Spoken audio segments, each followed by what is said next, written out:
म्हणजे माझ्या पाहण्यात असं आलंय, वर्षातील 12 महिन्यात जे काही सण, फेस्टिवल, जे काही जत्रा, उरूस, पार्ट्या, मोठे-मोठे कार्यक्रम सगळे जे काही होतात ना, ते फक्त वुमनवर, स्त्रीवर, महिलांवरती डिपेंड जास्त आहे.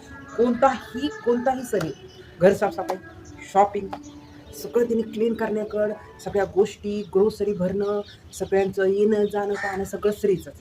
पण सगळ्यात मोठा जो असतो ना, वर्षातील सगळ्यात महत्त्वाचा, मोठा आणि सगळीकडे साजरा केलेला हा दिवाळी सण असतो.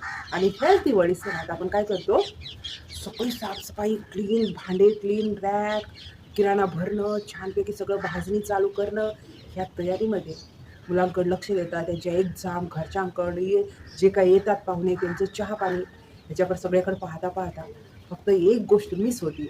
आणि नेमकी दिवाळीचा तो वीक आहे ना, त्यातल्या 2-3 दिवसात एवढ्या म्हणजे बाया 15 दिवसापासून जी तयारी करतात ना, एवढ्या आजारी पडतात, एवढ्या गळून जातात.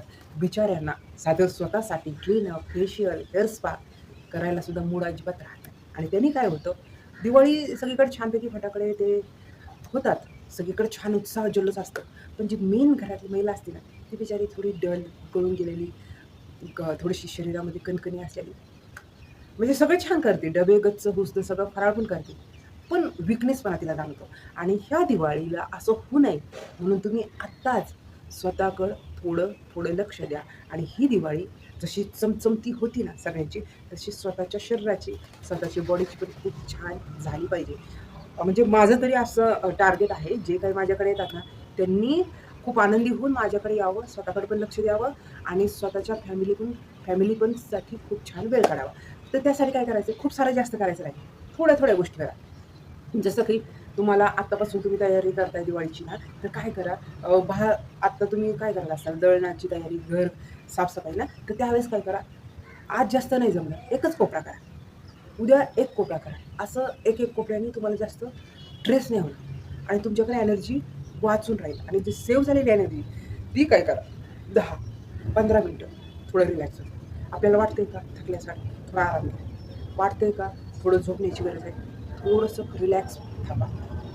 खूप असं लोड घेऊन तुम्ही जर काम करत राहिला ना, तर दिवाळीचा आनंद नाही घेऊ शकणार. त्याच्यामुळे ही दिवाळी एकदम बेस्ट जाण्यासाठी स्वतःच्या केसांकडे लक्ष द्या. खूप ड्राय झाले तर कंडिशन कसं करता येईल, स्पा कसं करता येईल, घरी मी त्याला कोरफड लावून किंवा दही लावून त्याला सिल्की कसं बनवून, ह्या पॉईंटकडे लक्ष द्या. बॉडीवरती असं वाटतंय त्या टॅन झाले, पार्लरमध्ये जा, थोडं स्क्रब करून घ्या, क्लीनअप करून घ्या.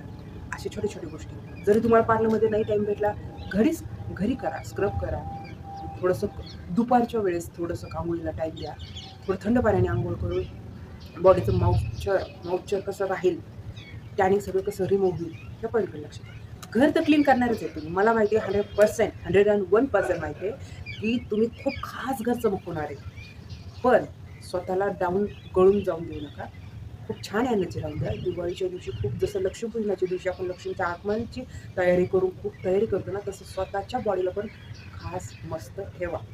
आणि दीपांचा जसा उत्साह बघून घर उजळलं जातं, तसं स्वतःच्या बॉडीला खूप छान आत्तापासून प्रिपेअर करा आणि एन्जॉय करा. खूप छान खा, लाड करायच्या आणि स्वतःच्या बॉडीकडे लक्ष दिल्यामुळे सगळं घर आनंदी पण राहील आणि तुम्हाला त्या आनंदाचा सगळे घरी आनंद एन्जॉय करता येईल, त्याचं तुम्हाला एन्जॉय करता येईल, स्वतःला फील करता येईल. म्हणून आज काय शिकायचं आहे की घरातला जरी एक कोपरा तुम्ही क्लीन करताय, तसंच बॉडीचा एक पार्ट मी कसा छान ठेवेल त्या पॉईंटवर लक्ष द्या आणि खूप छान ही दिवाळी साजरी करा आणि सगळ्या परिवारांचा आशीर्वाद घ्या, ब्लेसिंग घ्या आणि असंच माझा व्हिडिओ पाहत राहा. तुम्हाला हा माझा व्हिडिओ आवडला तर नक्कीच लाईक आणि शेअर करा आणि कमेंट करून सांगा स्वतःकडे खरंच तुम्ही लक्ष देत आहे. तर थँक्यू व्हेरी मच.